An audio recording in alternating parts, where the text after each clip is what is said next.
Welcome to Craftlit, the podcast for crafters who love books. My name is Heather Ordover, and I'm podcasting from where the Delaware River meets the Old York Road, New Hope, Pennsylvania. Episode 528. The rest is commentary. This episode of Craftlit is brought to you by its listeners. Many thanks and much gratefulness to all of the listeners who have gone over to patreon.com/craftlit and pledged their support to the show.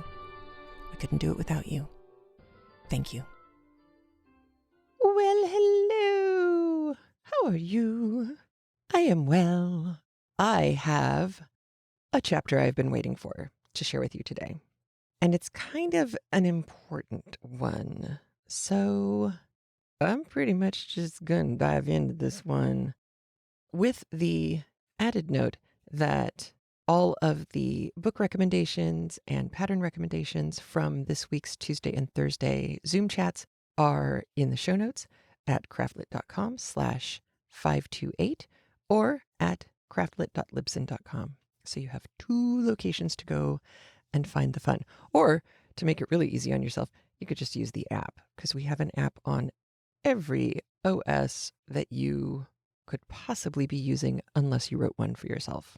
So barring your own personal operating system, we've got you covered.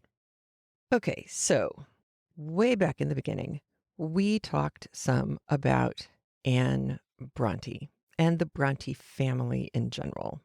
So slight refresher, Patrick Bronte, Daddy, is Irish by birth, went to Cambridge, super smart, super educated, really quite a good writer on his own. His wife from Cornwall, her family is Methodists. Her family is Methodist. The Methodists were dissenters. These are religious sects that were outliers from the C of E, the Church of England. So you have a really interesting blend of outsider Irish, outsider Methodist, and then really far too smart children for their own good who have access to a lot of reading material. What you get from this conflation of interesting qualities is you get children who are quite capable of laying on the snark and the melodrama and really getting a kick out of it. Branwell was known to, and this is both from personal accounts from the girls as well as his own chunks of writing that he did, one of which was making fun of Wesleyan-style religious discourse and congregational processes. Branwell would sit there in church and hold his prayer book upside down, be turned to the wrong page, occasionally with a pencil, perhaps add some marginalia to his prayer book or hymnal. There was a certain amount of irreligiosity coming from Branwell. Emily had her own take on things, and she has her characters in Wuthering Heights on more than one occasion behaving rather irreligiously. Charlotte may come off as quite pious in some ways in Jane Eyre. However, she too had, I'm using air quotes, conversations with religious training and doctrine. Where it gets really interesting, though, is Anne. And I believe I mentioned this in passing, but without making a big deal of it. And then this week, something happened. And I will be following up on this when I'm able to. They're closed right now. What happened was this. Aaron, my thing one, got his first job, and he is working as a cave tour guide at this little family-run cave about 40 minutes north of us here in Pennsylvania. It's really cool. It was as though a job was designed for my wackadoodle son. So it's a great, but it's also a long drive. He has never driven country roads like this for such a long distance for any sustained amount of time. So the first 2 days that he went to work, I went up with him. Obviously, with all of the COVID-19, whatever, it was going to be a crapshoot whether anything would be open. Like, could I just stay up there and work on my computer or write or something? Would there be anywhere for me to sit and, for example, get a lemonade? The answer was yes and no. The first place that I tried to go to was called Steel Stacks, and I'm linking out to it from the show notes. Like the Torpedo Factory in Arlington, Virginia, and so many other places around the world, Steel Stacks was a steel work. It was the smelter. It was the railroad connects directly so that you could unload your ore from the train and then reload steel beams and whatever that needed to go out to be used by the rest of the country.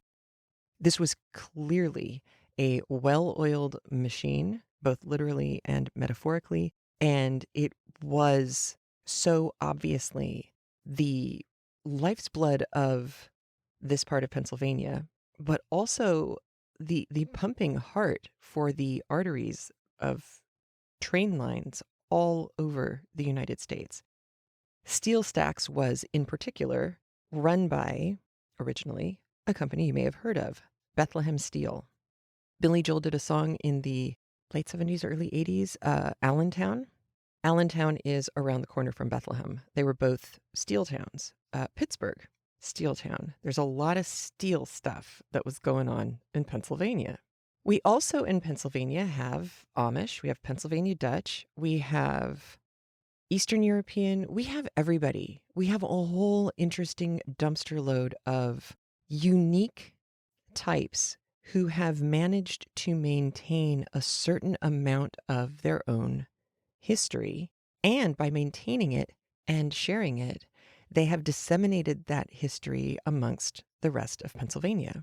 So there are a lot of things here that still seem to be, to me, influenced by Quakers. Quakers were a big part of Pennsylvania. This was a safe place for them to go. This was a safe place for a lot of outsiders to go back in the day, and still. Why am I bringing all of this up when we're talking about Anne Bronte? Here is why. After I visited Steel Stacks, which was largely closed, but what it is now it's an arts venue and museum center for learning a little bit about our historic steel industry here. And they've also taken all of this old rusting steel, and I did take pictures of this, and I did a little painting of it on my Instagram account, if you're interested in seeing that. I went and walked around as much as I could. A lot of it was still closed, so I wasn't able to get into the museum space, even though I had a mask. So instead, I went to downtown Bethlehem to check it out because, of course, last I heard, in Billy Joel's song Allentown, everything around here was quite economically depressed. Not so Bethlehem. Bethlehem has really brought itself back. Its downtown area is lovely, charming. They had shut off half of the main drag so that they could have tables and chairs out on the sidewalk and into the street. It was lovely. I went to a marvelous little pub called McCarthy's that was on a side street. I sat there in the shade, painting and having a lovely time with all of the wonderful people there. And on my way back to the car, I walked by a historical marker that said Moravian Historical Society. And my brain exploded because when Anne Bronte was at Roe Head School when she was 17, she got very sick. And as we know from Bronte family history, getting very sick while at school, not really a good thing to have happen to you. But her illness, which did include trouble breathing and apparently some trouble with food and digestion, her illness also apparently led her to some kind of crisis of conscience or religious crisis, which one might think would be a bit odd for the daughter of a minister, especially a minister who didn't seem to shut his children down. It appears that they were all able to discuss and argue, not angrily, but argue logically, issues surrounding the Bible and religion and translation of the Bible, understanding of the Bible. Be that as it may, Anne, when removed from the presence of her father, found herself in a bit of a religious state, and the minister who was able to get to her was a Moravian minister. Now, I have read this in dozens of texts. And they all either didn't have a clue what that meant, but they were recopying it because Moravian has a capital letter in front of it, and as a proper noun, maybe it meant something to other people, and they just had no clue why. Or I was expected to just know what this meant. And it does appear that Moravian churches are more common in Britain than they are in the United States, except for in Bethlehem, Pennsylvania, where apparently there are still a lot of Moravians. So, why does this matter? It matters because Moravians are cool. And I don't just mean cool like, oh my gosh, that's so neat. I mean, they're real chill. They have, if I was going to put them on a scale between like the strictest, most Calvinist view of God and religion, all the way to like free love, do what you want, I would have them in the chill center. They're right there with like Unitarians. I'm not even going to try and describe it. I'm just going to read some stuff to you.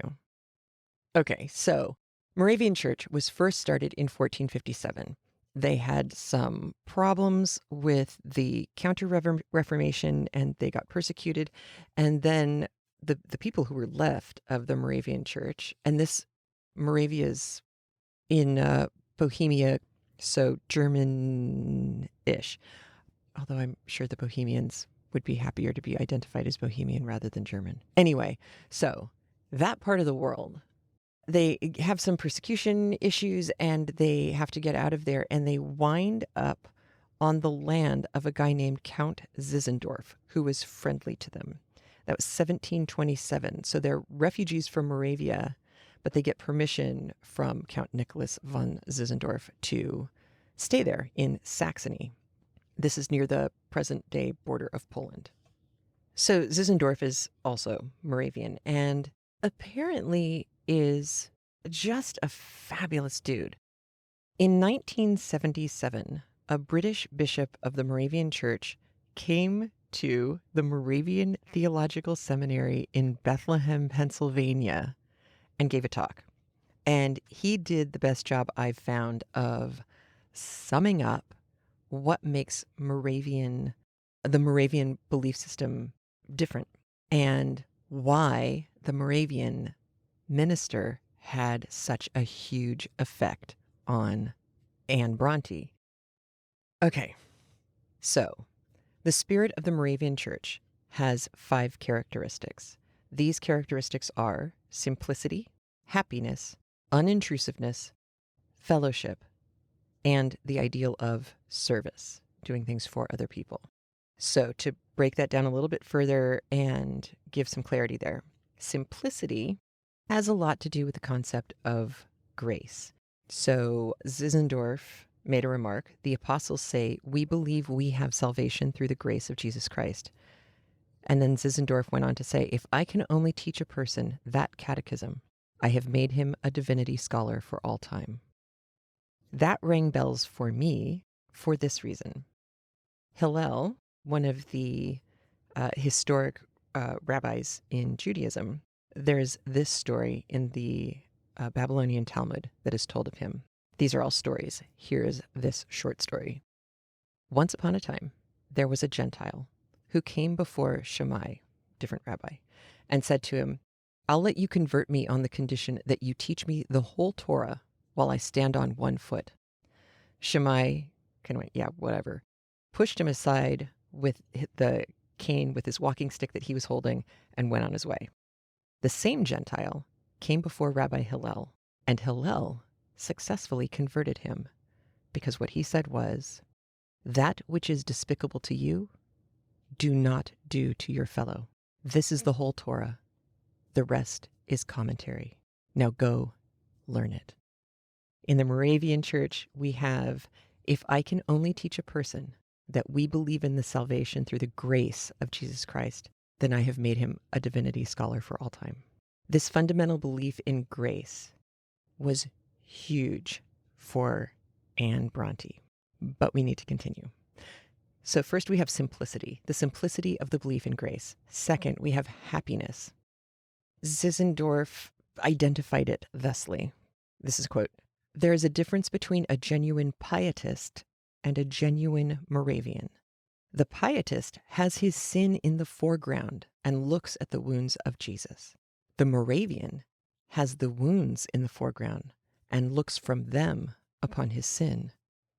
The pietist in his timidity is comforted by the wounds. The Moravian in his happiness is shamed by his sin." Going on, unintrusiveness. This is based on the belief that God positively wants a variety of churches because we are such a varied world. We have lots of people with lots of different spiritual need. There's no reason to try and convert other people to your way of thinking. It's not a zero-sum game. So they don't need to go out and proselytize or try and convert anyone because they figure just showing up and being a good Moravian is about the best you can do for yourself and your group. Next comes fellowship, and here's where the Pennsylvania part of it really kicks in for me. The British bishop speaking in 1977 said, "The Moravian ideal has been to gather together kindred hearts. Where there are Christian hearts in love united, their fellowship is possible in spite of differences of intellect and intelligence, of thought, opinion, taste, and outlook." And then he goes on to say, back in Zinzendorf's time in 1727, fellowship meant not only a bridging of theological differences, but also of social differences. The artisan and the aristocrat were brought together as brothers and sat as equal members on the same committee. I want you just to sit with that for a minute and remember that came from 1727. I know it's kind of earth-shattering, and it does make a certain amount of sense why this would really resonate with Anne Bronte. And the last element of Moravian thought that we are going to take a look at is the ideal of service. This is happily going about being a servant, not just a servant of God, but by extension, extending the blessing of God to the entire world. This is very much the Jewish concept of tikkun olam. This is healing the world, bringing the world back together and putting it back together so that all of its beauty and majesty can be seen and experienced by everyone. The metaphor symbol that's used in Judaism is an old, another old midrash or story that when God first created the universe, it was inside a beautiful crystal glass vessel, and it was too much. It was too extraordinary, and it shattered. And that our job is to, through being good and doing good, slowly over time collect all of the beautiful shards and bring them back together again and heal the world. So this is also very much in keeping with the Moravian way of looking at things. They're big proponents of education, big on being genuine, being practical, all of these things that, or whatever part of these things that Anne Bronte heard about from her Moravian minister made a huge, huge effect on her, specifically when it came to damnation. She could not reconcile a loving God allowing someone, anyone, to burn in hell for eternity. Eternity was a little too long for there to be a loving God. And so she had to come up with some kind of calculus in her mind to reconcile these two competing thoughts. And you are going to hear how she did it. It's tricky because Helen's character is pious enough to be a good girl, but she hasn't really made it clear that she is a religious scholar of any sort so far. So this is one of those turning points where she has an Anne moment, and if Anne were not as good a writer as she is, this would be a one-off and we would let it go. But it does come back again and again and again. Of course, it's certainly not a surprise that Helen Graham would have been reading her Bible as a young woman. She's not an idiot. She would have been thinking about these things and having conversations, at least in her own head, about these things. And that is one of the points she makes. She does understand that the threat of hellfire is probably a useful deterrent. So she wouldn't necessarily want to go spreading around her vision of how grace works. And she says that. But as a private theology, you are going to hear more of an intimate expression of Anne Bronte's brain and heart in our second chapter today than you have seen so far. So I had a choice to make. I didn't know if I should give you all of that information before you listen or after, and I finally decided on before because I wanted to give you a heads up, but I also want to make sure that you really hear the theological argument Helen has with her aunt for the Anness that it also projects to all of us. Okay? So there are some funny moments in 19 and 20. There are some really heartbreakingly sad moments in 19 and 20. And there is a fascinating religious theological debate happening in 20.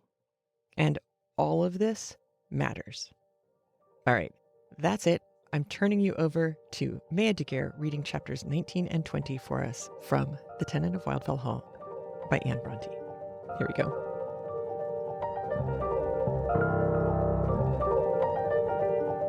Chapter 19. An Incident. 22nd. Night. What have I done? And what will be the end of it? I cannot calmly reflect upon it.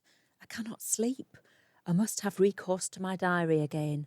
I will commit it to paper tonight and see what I shall think of it tomorrow. I went down to dinner, resolving to be cheerful and well conducted, and kept my resolution very creditably considering how my head ached and how internally wretched I felt. I don't know what has come over me of late. My very energies, both mental and physical, must be strangely impaired, or I should not have acted so weakly in many respects as I have done. But I've not been well this last day or two, and I suppose it's with sleeping and eating so little and thinking so much and being so continually out of humour. But to return, I was exerting myself to sing and play for the amusement and at the request of my aunt and Millicent, before the gentlemen came into the drawing-room. Miss Wilmot never likes to waste her musical efforts on ladies' ears alone. Millicent had asked for a little Scotch song, and I was just in the middle of it when they entered. The first thing Mr. Huntington did was to walk up to Annabella. "Now, Miss Wilmot, won't you give us some music tonight?" said he. "Do now, I know you will, when I tell you that I have been hungering and thirsting all day for the sound of your voice. Come, the piano's vacant." It was, for I had quitted it immediately upon hearing his petition. Had I been endowed with a proper degree of self-possession, I should have turned to the lady myself and cheerfully joined my entreaties to his, whereby I should have disappointed his expectations if the affront had been purposefully given, or made him sensible of the wrong if it had only arisen from thoughtlessness. But I felt it too deeply to do anything but rise from the music-stool and throw myself back on the sofa, suppressing with difficulty the audible expression of the bitterness I felt within. I knew Annabella's musical talents were superior to mine, but that was no reason why I should be treated as a perfect nonentity. The time and manner of his asking her appeared like a gratuitous insult to me, and I could have wept with pure vexation. Meantime, she exultantly seated herself at the piano and favoured him with two of his favourite songs in such a superior style that even I soon lost my anger in admiration, and listened with a sort of gloomy pleasure to the skilful modulations of her full-toned and powerful voice, so judiciously aided by her rounded and spirited touch, and while my ears drank in the sound, my eyes rested on the face of her principal auditor, and derived an equal or superior delight from the contemplation of his speaking countenance, as he stood beside her. That iron brow lightened up with keen enthusiasm, and that sweet smile passing and appearing like gleams of sunshine on an April day. No wonder he should hunger and thirst to hear her sing.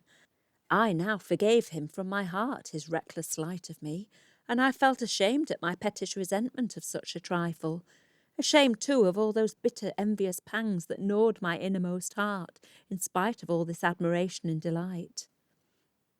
"There now," said she, playfully running her fingers over the keys when she had concluded the second song. "What shall I give you next?" But in saying this, she looked back at Lord Loughborough, who was standing a little behind, leaning against the back of a chair, an attentive listener too, experiencing, to judge by his countenance, much the same feelings of mingled pleasure and sadness as I did. But the look she gave him plainly said, "Do you choose for me now? I have done enough for him, and I will gladly exert myself to gratify you." And thus encouraged, his lordship came forward, and turning over the music, presently set before her a little song that I had noticed before, and read more than once with an interest arising from the circumstances of my connecting it in my mind with the reigning tyrant of my thoughts. And now, with my nerves already excited and half unstrung, I could not hear those words so sweetly warbled forth, without some symptoms of emotion I was not able to suppress. Tears rose unbidden to my eyes, and I buried my face in the sofa pillow that they may flow unseen while I listened. The air was simple and sweet and sad, and it is still running in my head, and so are the words. "Farewell to thee, but not farewell to all my fondest thoughts of thee. Within my heart they shall still dwell, and they shall cheer and comfort me. O beautiful and full of grace, if thou hadst never met mine eye, I had not dreamed a living face could fancy charms so far outvie. If I may ne'er behold again that form and face so dear to me, nor hear thy voice, still I would fain preserve for aye their memory. That voice, the magic of whose tone can wake an echo in my breast, creating feelings that alone can make my tranced spirit blessed. That laughing eye whose sunny beams my memory would not cherish less, and oh, that smile whose joyous gleam no mortal language can express. Adieu, but let me cherish still the hope with which I cannot part. Contempt may wound the coldness chill, but still it lingers in my heart. And who can tell but heaven at last may answer all my thousand prayers, and bid the future pay the past with joys for anguish, smiles for tears." When it ceased, I longed for nothing so much as to be out of the room. The sofa was not far from the door, but I did not dare to raise my head, for I knew Mr. Huntington was standing near me, and I knew by the sound of his voice, as he spoke in answer to some remark of Lord Loughborough's, that his face was turned towards me. Perhaps a half-suppressed sob had caught his ear, and had caused him to look round. Heaven forbid. But with a violent effort I checked all further signs of weakness, dried my eyes, and when I thought he had turned away again, rose and instantly left the apartment, taking refuge in my favourite resort, the library. There was no light there but the faint red glow of the neglected fire, but I did not want the light. I only wanted to indulge my thoughts unnoticed and undisturbed, and sitting down on a low stool before the easy chair, I sunk my head upon its cushioned seat, and thought until the tears gushed out again, and I wept like any child. Presently, however, the door was gently opened, and someone entered the room. I trusted it was only a servant and did not stir. The door was closed again, but I was not alone. A hand gently touched my shoulder, and a voice said softly, "Helen, what is the matter?" I could not answer at the moment. "You must and shall tell me," was added more vehemently, and the speaker threw himself on his knees beside me on the rug, and forcibly possessed himself of my hand. But I hastily caught it away and replied, "It is nothing to you, Mr. Huntington." "Are you sure it is nothing to me?" he returned. "Can you swear that you were not thinking of me while you wept?" This was unendurable. I made an effort to rise, but he was kneeling on my dress. "Tell me," continued he. "I want to know, because if you were, I have something to say to you, and if not, I'll go." "Go then," I cried, but fearing he would obey too well and never come again, I hastily added, "Or say what you have to say and have done with it." "But which?" said he, "for I shall only say it if you really were thinking of me. So tell me, Helen." "You are excessively impertinent, Mr. Huntington." "Not at all. Too pertinent, you mean. So you won't tell me. Well, I'll spare your woman's pride, and construing your silence into yes, I'll take it for granted that I was the subject of your thoughts and the cause of your affliction." "Indeed, sir." "If you deny it, I won't tell you my secret," threatened he, and I did not interrupt him again, or even attempt to repulse him, though he had taken my hand once more and half embraced me with his other arm. I was scarcely conscious of it at the time. "And it is this," resumed he, "that Annabella Wilmot, in comparison with you, is like a flaunting peony compared with a sweet wild rosebud gemmed with dew, and I love you to distraction. Now tell me if that intelligence gives you any pleasure." Silence again? That means yes. Then let me add that I cannot live without you, and if you answer no to this last question, you will drive me mad. Will you bestow yourself upon me?" "You will," he cried, nearly squeezing me to death in his arms. "No, no," I exclaimed, struggling to free myself from him. "You must ask my uncle and aunt." "They won't refuse me if you don't." "I'm not sure of that. My aunt dislikes you." But you don't, Helen. Say you love me and I'll go." "I wish you would go," I replied. "I will, this instant, if only you say you love me." "You know I do," I answered. And again he caught me in his arms and smothered me with kisses. At that moment my aunt opened wide the door and stood before us, candle in hand, in shocked and horrified amazement, gazing alternately at Mr. Huntingdon at me, for we both started up and now stood wide enough asunder. But his confusion was only for a moment. Rallying in an instant, with the most enviable assurance, he began, "I beg 10,000 pardons, Mrs. Maxwell. Don't be too severe upon me. I've been asking your sweet niece to take me for better or worse, and she, like a good girl, informs me that she cannot think of it without her uncle and aunt's consent. So let me implore you not to condemn me to eternal wretchedness. If you favour my cause, I am safe, for Mr. Maxwell, I am certain, can refuse you nothing." "We will talk of this tomorrow, sir," said my aunt coldly. "It is a subject that demands mature and serious deliberation. At present you had better return to the drawing-room." "But meantime," pleaded he, "let me command my cause to your most indulgent. No indulgence for you, Mr. Huntington, must come between me and the consideration of my niece's happiness." "Ah, true. I know she is an angel, and I am a presumptuous dog to dream of possessing such a treasure. But nevertheless, I would sooner die than relinquish her in favour of the best man that ever went to heaven. And as for her happiness, I would sacrifice my body and soul." "Body and soul, Mr. Huntingdon? Sacrifice your soul?" "Well, I would lay down life." "You would not be required to lay it down." "I would spend it then, devote my life and all its powers to the promotion and preservation. Another time, sir, we will talk of this. And I should have felt disposed to judge more favourably of your pretensions if you too had chosen another time and place, and, let me add, another manner for your declaration." "Why, you see, Mrs. Maxwell," he began. "Pardon me, sir," said she with dignity. "The company are inquiring for you in the other room." And she turned to me. "Then you must plead for me, Helen," he said, and at length withdrew. "You had better retire to your room, Helen," said my aunt gravely, "and I will discuss this matter with you tomorrow." "Don't be angry, aunt," said I. "My dear, I am not angry," she replied. "I am surprised. If it is true that you told him you could not accept his offer without our consent." "It is true," interrupted I. "Then how could you permit—" "I couldn't help it, aunt," I cried, bursting into tears. They were not altogether tears of sorrow or fear for her displeasure, but rather the outbreak of the general tumultuous excitement of my feelings. But my good aunt was touched at my agitation. In a softer tone, she repeated her recommendation to retire, and gently kissing my forehead, bade me good night, and put her candle in my hand. And I went, but my brain worked so I could not think of sleeping. I feel calmer now that I have written all this, and I will go to bed and try to win tired nature's sweet restorer.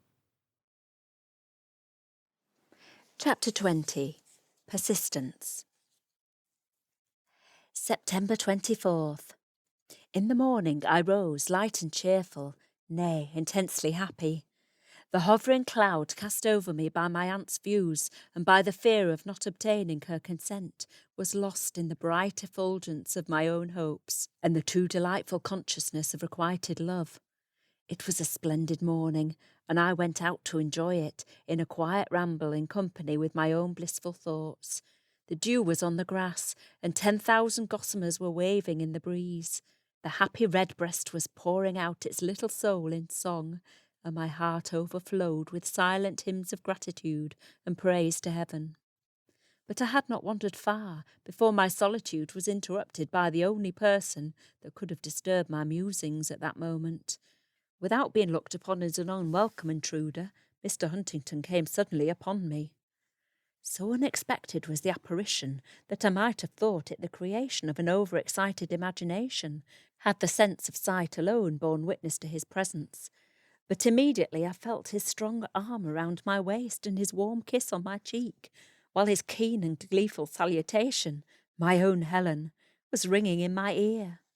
"Not yours yet," I said, hastily swerving aside from this too presumptuous greeting.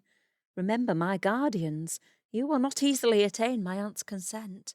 Don't you see she is prejudiced against you?" "I do, dearest, and you must tell me why, that I must best know how to combat her objections. I suppose she thinks I am a prodigal," pursued he, observing that I was unwilling to reply, "and concludes that I shall have but little worldly goods wherewith to endow my better half. If so, you must tell her that my property is mostly entailed, and I cannot get rid of it.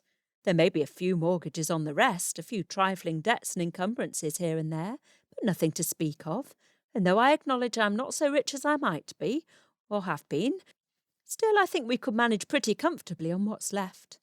My father, you know, was something of a miser, and in his latter days especially saw no pleasure in life but to amass riches, and so it is no wonder that his son should make it his chief delight to spend them, which was according to the case, until my acquaintance with you, dear Helen, taught me other views and nobler aims, and the very idea of having you to care for under my roof would force me to moderate my expenses and live like a Christian, not to speak of all the prudence and virtue you would instil into my mind by your wise counsels and sweet attractive goodness. But it is not that, said I. It is not money my aunt thinks about. She knows better than to value worldly wealth above its price. What is it, then? She wishes me to marry none but a really good man. What, a man of decided piety? Ahem, well, come, I'll manage that too. It's Sunday today, is it? I'll go to church, morning, afternoon and evening, and comport myself in such a godly sort that she shall regard me with admiration and sisterly love as a brand plucked from the burning. I'll come home sighing like a furnace and full of the savour and unction of dear Mr. Blayton's discourse. Mr. Layton, I said dryly. Is Mr. Layton a sweet preacher, Helen? A dear, delightful, heavenly-minded man? He is a good man, Mr. Huntingdon. I wish I could say half as much for you. Oh, I forget, you are a saint too. I crave your pardon, dearest, but don't call me Mr. Huntingdon. My name is Arthur. I'll call you nothing, for I have nothing at all to do with you, if you talk in that way any more.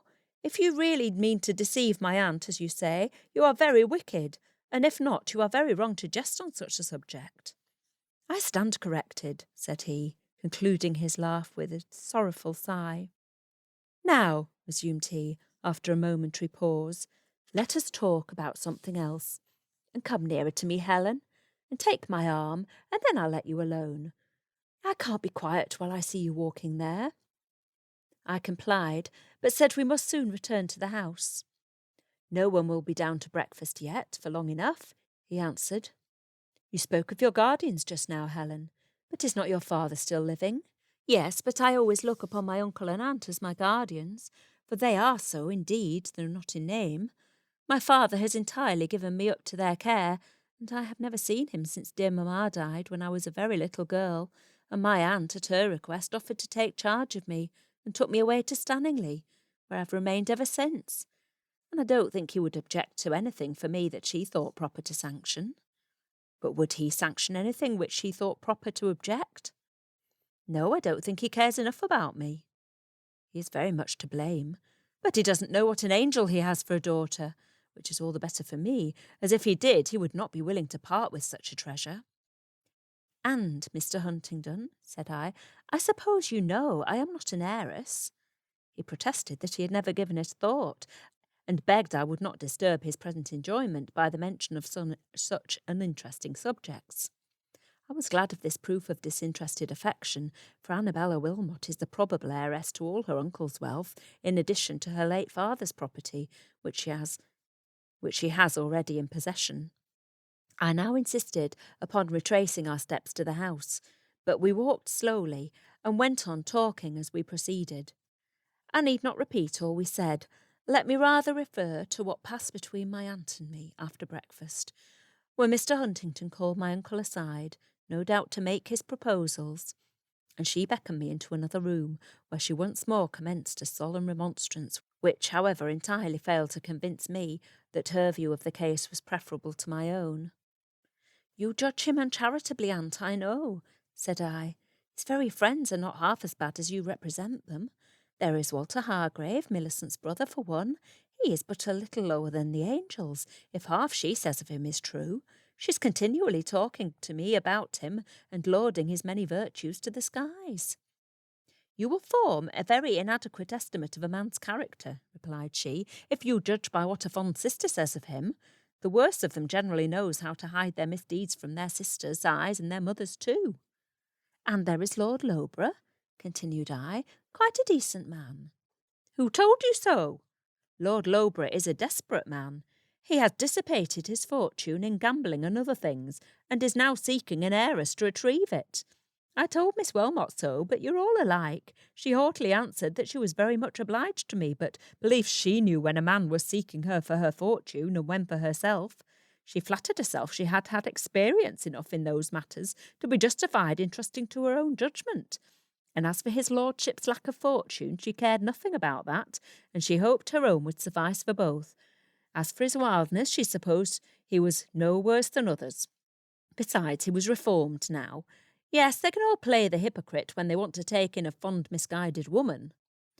Well, I think he's about as good as she is, said I. But when Mr. Huntingdon is married, he won't have many opportunities of consorting with his bachelor friends, and the worse they are, the more I long to deliver him from them. To be sure, my dear, and the worse he is, I suppose, the more you long to deliver him from himself. Yes, providing he's not incorrigible. That is, the more I long to deliver him from his faults, to give him an opportunity of shaking off the adventitious evil got from contact with others worse than himself, and shining out in the unclouded light of his own genuine goodness, to do my utmost to help his better self against his worse, and make him what he would have been if he had not from the beginning had a bad, selfish, miserly father, who so gratified his own sordid passions, restricted him in the most innocent enjoyments of childhood and youth, and so disgusted him with every kind of restraint, and a foolish mother who indulged him to the top of his bent, deceiving her husband for him, and doing her utmost to encourage those germs of folly and vice it was her duty to suppress. And then such a set of companions as you represent his friends to be. Poor man, she said sarcastically. His kind have greatly wronged him. They have, cried I, and they shall wrong him no more. His wife shall undo what his mother did. Well, she said, after a short pause, I must say, Helen, I thought better of your judgment than this, and your taste too. How you can love such a man I cannot tell, or what pleasure you can find in his company. For what fellowship hath light with darkness, or he that believeth with an infidel? He is not an infidel, and I am not light, and he is not darkness. His worst and his only vice is thoughtlessness. And thoughtlessness, pursued my aunt, may lead to every crime, and will but poorly excuse our errors in the sight of God. Mr. Huntington, I suppose, is not without the common faculties of man. He is not so light-headed as to be irresponsible. His Maker has endowed him with reason and conscience as well as the rest of us. The Scriptures are open to him as well as to others, and if he will not hear them, neither will he hear though one rose from the dead. And remember, Helen, continued she solemnly, the wicked shall be turned into hell, and they that forget God. And suppose even that he should continue to love you, and you him, and that you should pass through life together with tolerable comfort. How will it be in the end, when you see yourself parted forever, you perhaps taken into eternal bliss, and he cast into the lakes that burneth with unquenchable fire, there for ever to— Not for ever, I exclaimed, only till he has paid the utmost farthing. For if any man's work abide not the fire, he shall suffer loss, yet himself shall be saved, but so as by fire. And he that is able to subdue all things to himself will have all men to be saved, and will in the fullness of time gather together in one all things in Christ Jesus, who tasted death for every man, and in whom God will reconcile all things to himself, whether they be things in earth or things in heaven. Oh, Helen, where did you learn all this? In the Bible, Aunt. I have searched it through and found nearly 30 passages, all tending to support the same theory. And is that the use you make of your Bible? And did you find no passages tending to prove the danger and falsity of such a belief? No. I found indeed some passages that, taken by themselves, may seem to contradict that opinion, but they will all bear different construction to that which is commonly given, and in the only difficulty is the word which translates everlasting or eternal.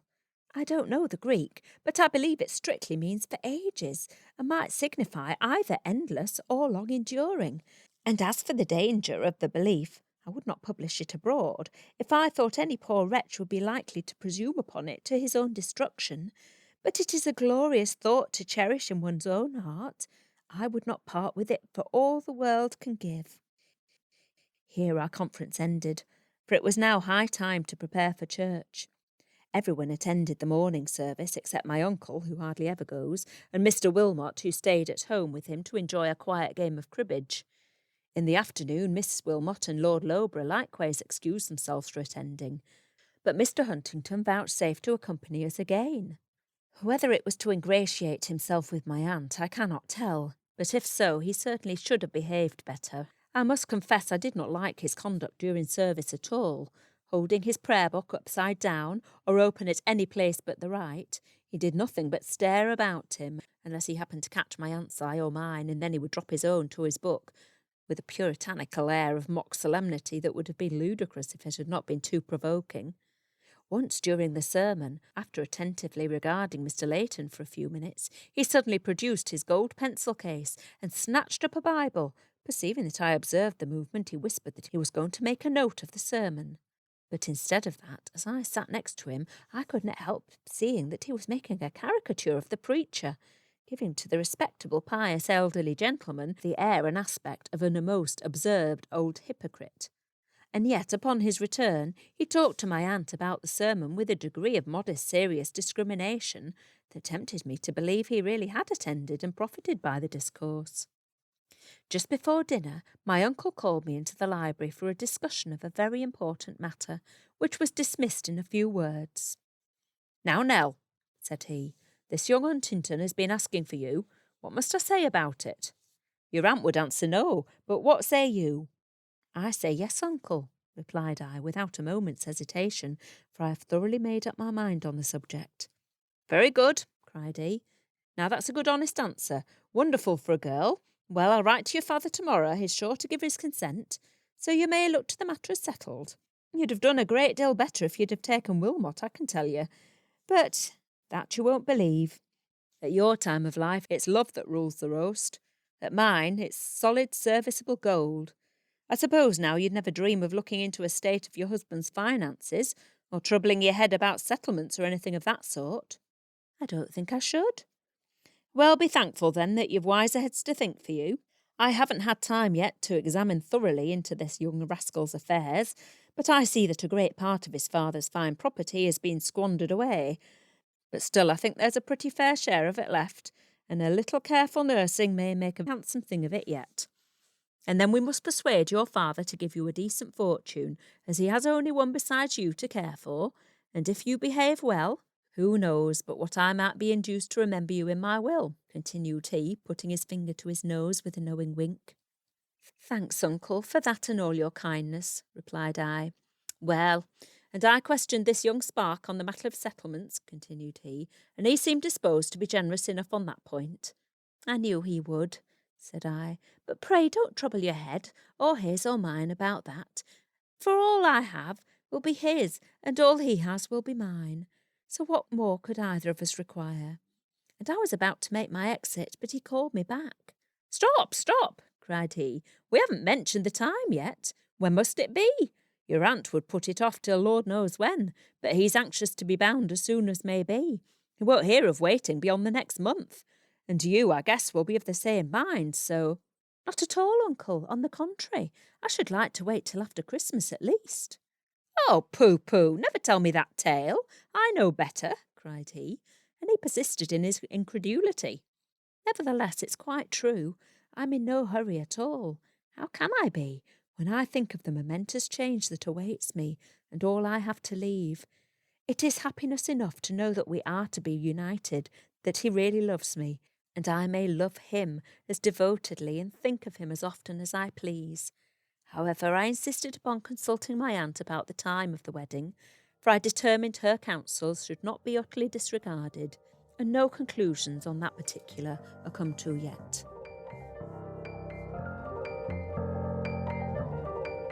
Well, that happened. Don't you think it's interesting that Helen doesn't want to get married right away? Her uncle expects her to. Her uncle's even kind of pushing her to. And she's, no. I mean, it's great that he wants to marry me, but I'm in no rush. She actually seems to have quite a bit of independence, as she does right now in Stanningly with her aunt and uncle, to a certain extent. So I can kind of see why she might not be in a huge rush to move past this kind of romantic interim phase. Huntington's certainly excited too. So a lot happened.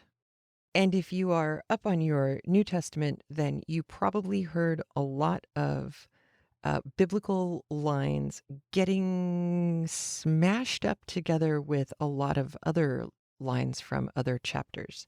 And you are exactly correct. Anne Bronte was mixing and matching 2 Corinthians, Matthew, Luke, Book of Revelation. There was a lot that she was throwing in there, along with her own little discourse on theology, her belief that you couldn't, God wouldn't let you burn in hell forever. For long enough, sure, to learn your lesson, pay for your sins, all of that stuff. She did go to a story, the story of Lazarus, the let him dip his finger in water and cool my lips. This is one of the scenes from Godspell, if you've seen Godspell. And it is actually the Father Abraham song, which is the one that I had gotten when I was in high school in Godspell.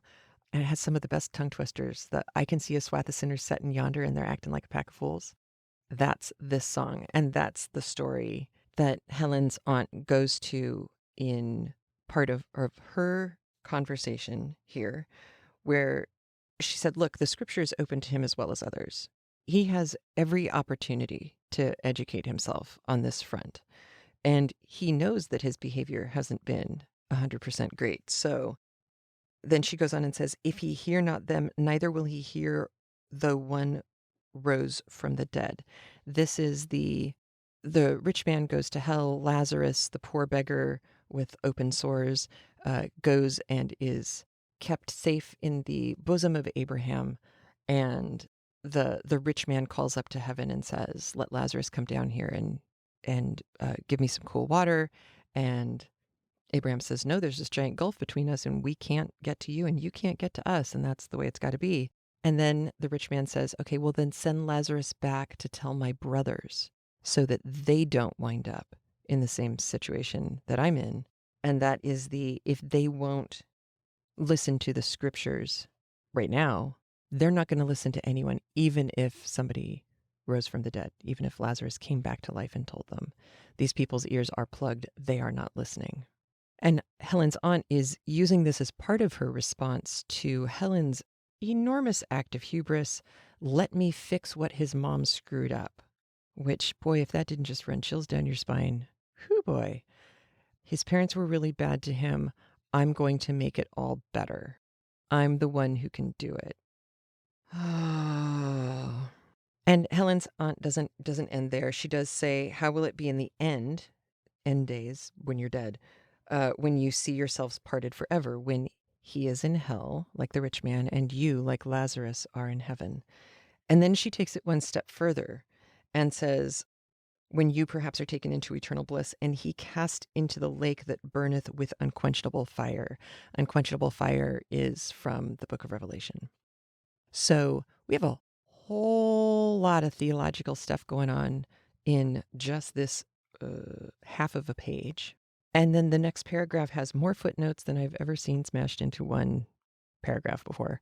All of it is the conflated, not confused, but conflated biblical text where Helen/Anne is smashing together different lines from different places. She goes on to say, yeah, I know I don't know all the Greek and Hebrew. However, from what my study has indicated, the particular Greek word that's being used in the Bible doesn't mean forever. It means for a really long time. There's a difference between endless and an end that is a really long way out. I think what makes Anne Bronte a really interesting writer is that after she gives her first kind of real hardcore volley in this theological debate, and Anne spills it. This is my philosophy of how God runs the universe. Her aunt's response is one of shock. And she gets the, oh, Helen, where did you learn all this? Which is legit. This is Anne Bronte / Helen Graham is saying a lot of stuff that was not canon at the time. So Anne has given you a real theological debate, which, usually when writers, especially first time, second time writers out of the gate, they give you things like this. It's very heavily one-sided. They are absolutely selling their point of view. Here, we have every indication that we are clear on Anne Bronte's philosophical standpoint here. And yet, it's being said by someone who we are also seeing as riddled with hubris at the moment.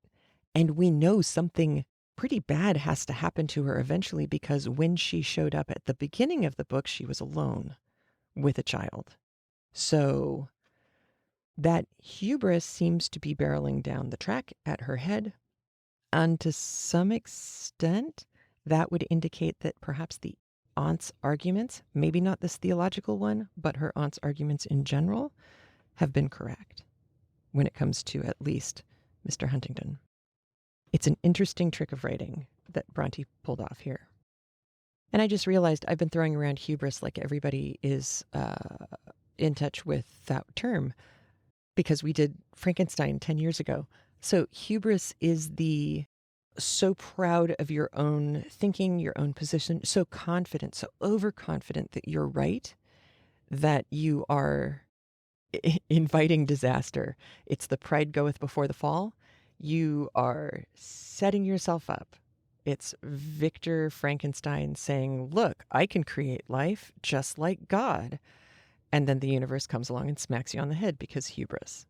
So we have this hubris from this hubris. We have this moment of hubris coming from Helen where she says his family really screwed him up and I'm going to undo all of that mess because me.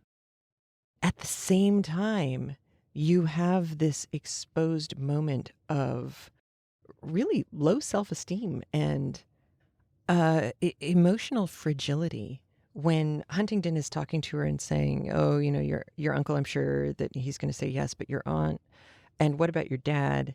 And your dad's not going to say yes to something that your aunt is against, right? And then she says, no, I don't think he cares enough about me. Having a broken relationship like that with your father, and then having a father figure who is funny and kind and lighthearted, but also not really so good on the guiding and raising the child part of the thing, is not necessarily healthy for a young female person.